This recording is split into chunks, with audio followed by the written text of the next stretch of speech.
Hey, it's me, Bobby33, and today I'm comparing Super Mario Odyssey and Sonic Forces. This is going to be slightly different than my other versus video, mainly because you already know who's going to win this one. Think of it as two reviews in one video while comparing them based on their features like gameplay, graphics, and etc. With that in mind, let's compare these games that feature two of the biggest gaming icons of all time.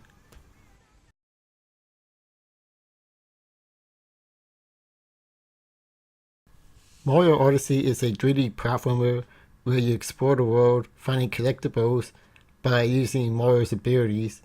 Mario can do a flip, jump, just like in Super Mario 64, but his main ability is capturing other enemies and objects.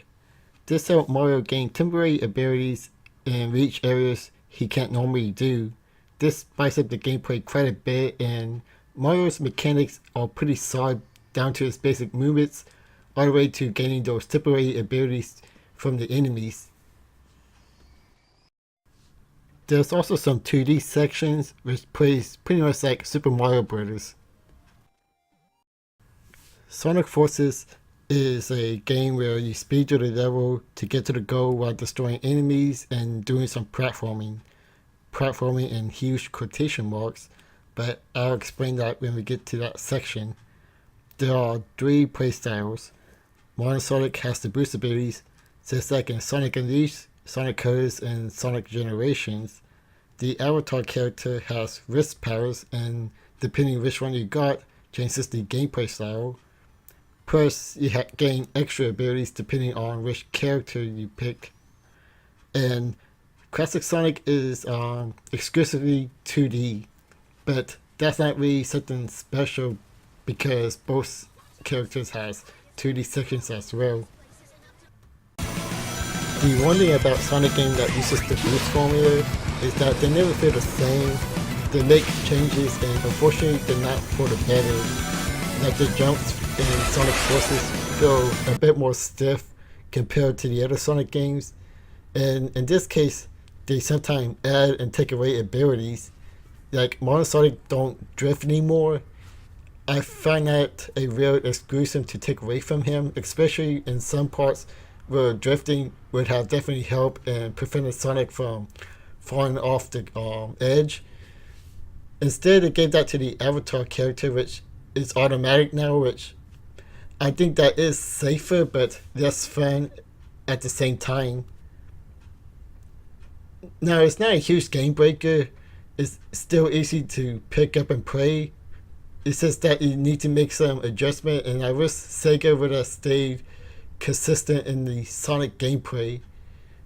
Now, to be fair, this is a new engine they're working on, but still, it's supposed to be an improvement of the boost formula and not a hindrance. With that being said, Mario Sonic controls very well for the most part, other than the jump style mission. The Avatar character is similar to Mario Sonic, but just remove the boost. And Classic Sonic is mediocre and basic. There's really nothing exciting about his abilities or his stages, and doesn't control as well as Sonic Generations. I was going to make a comparison to Sonic Mania, but at least that was made by a different team.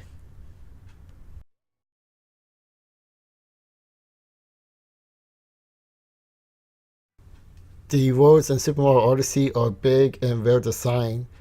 Usually in a collectathon game, when a world is huge, it can be disastrous if not done right.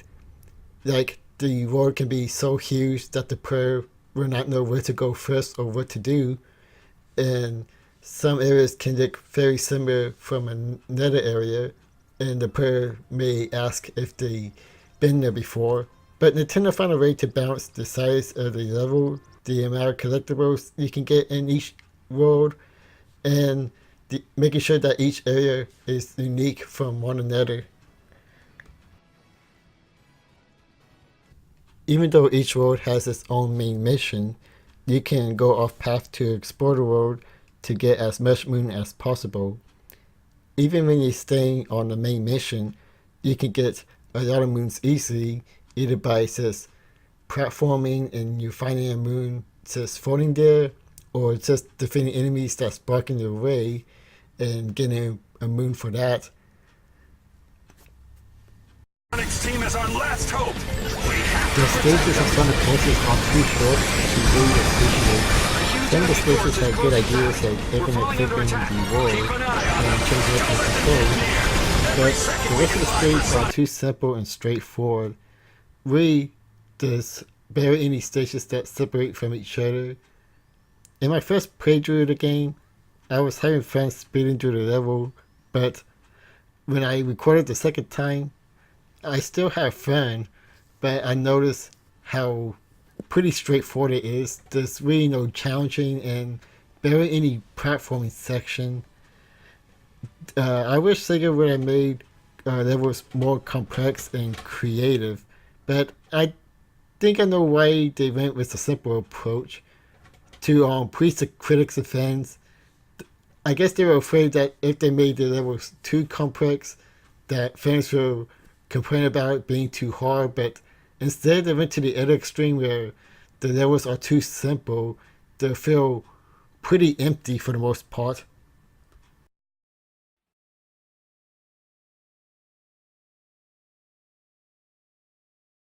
Mario Odyssey's presentation is pretty solid. Great music that goes in each world. The levels are beautiful, and the story, well, is still pretty basic. Rescuing Princess Peach. Maybe in another 10 years we can get some complexity, but other than that, it's a Mario game. Sonic Forces presentation has its ups and downs. Most of the music are fully energetic and fun, although I have no idea what they were doing with classic Sonic's music. The level, although basic, are nice to look at, and it's the best looking Sonic game yet to date. But the story is a train wreck. I'm not going to go through every detail, but this story has some continuity errors, which, to be fair, there's always some continuity error in every Sonic game that involves a story, but this one is very noticeable to longtime Sonic fans. And the biggest problem that the story also has is pacing. Like in one part, Sonic and the Avatar character got trapped in this black void, and once you put a stage, you're out of there like less than 30 seconds, and I kid you not, Sonic said to his friend, literally, nothing happened. Man. To be fair, story in video games don't usually break the game for me, but this is easily the worst Sonic story ever.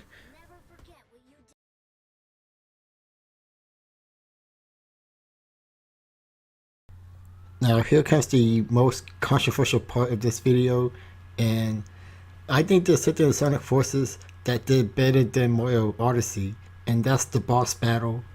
Now to be fair, boss battle in Mario games are usually nothing special. They're pretty basic and straightforward, and in this case it's no different except for two exceptions: the huge dragon boss and the huge machine boss in the Chinatown stage. But other than that, it's your basic Mario boss. Just find the weakness and hit them 3 times, sometimes even more.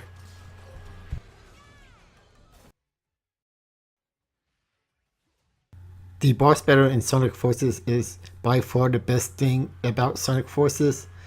They're fast paced, well done, and you have to dodge the enemy attack while going at super speed, except for the 2D section, which is in the closed area.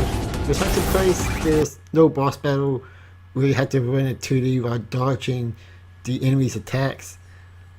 If they focus more on boss battles, give us a little more of that, I think Sonic Forces would have been received much better critically.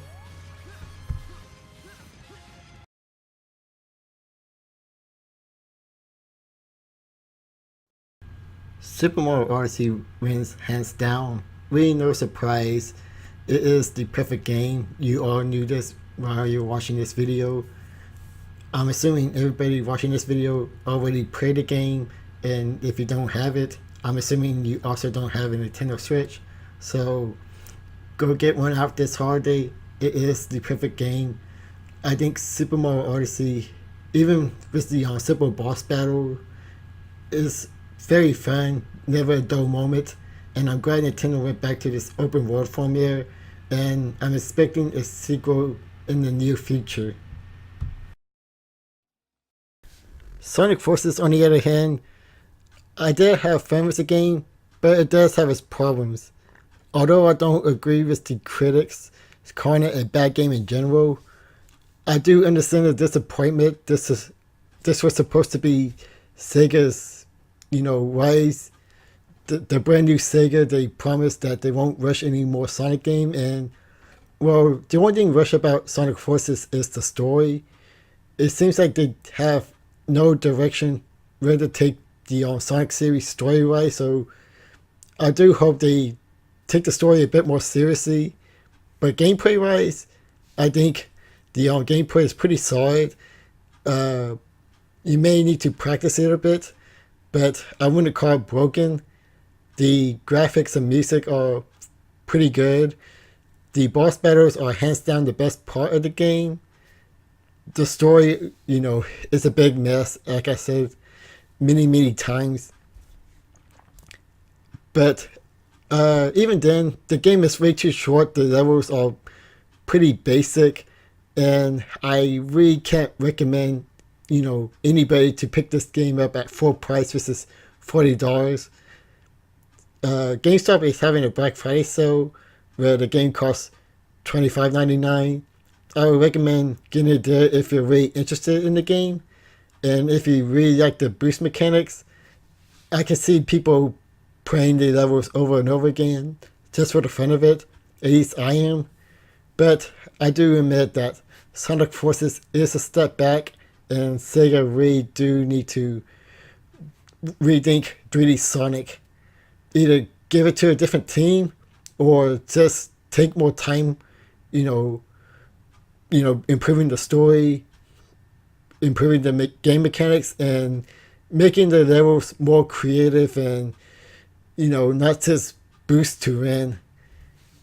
But anyways, this is me, Barber33. I hope you enjoyed the video, and I catch you guys later.